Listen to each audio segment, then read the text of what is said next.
Hi hello செல்லக்குட்டீஸ், எல்லாரும் எப்படி இருக்கீங்க? இன்னைக்கு காலையில் நான் வாக்கிங் போயிட்டு வந்தேன்னா, அப்போ தினத்தந்தியில் என்னை பற்றி ஒரு நியூஸ் வந்திருக்கு.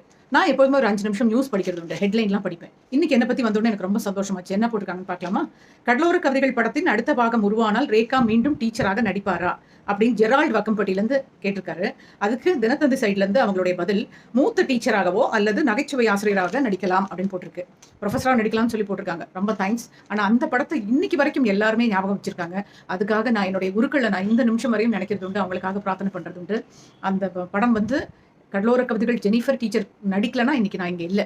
அதுக்கு என்னுடைய பாரதராஜா சார் டைரக்டர் அவர்களுக்கும், அதில் கேமராமேன் சார் ஒர்க் பண்ண கண்ணன் சார் அவர்களுக்கும், அதுக்கு மியூசிக் பண்ண இளையராஜா சார் அவர்களுக்கும், அதில் வந்து என்னை இன்ட்ரோடக்ஷன் பண்ணி கொடுத்த என்னுடைய கலைமணி சாருக்கும், இந்த எல்லா குருக்களுக்காகவும் நான் இன்னைக்கு வரைக்கும் ப்ரே பண்ணுறேன்.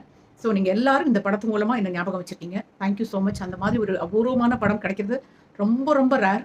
இன்றைக்கும் வந்து ஒரு லைஃப் டைம் மூவி அப்படின்னு சொல்லலாம். Thank you so much. Love you all.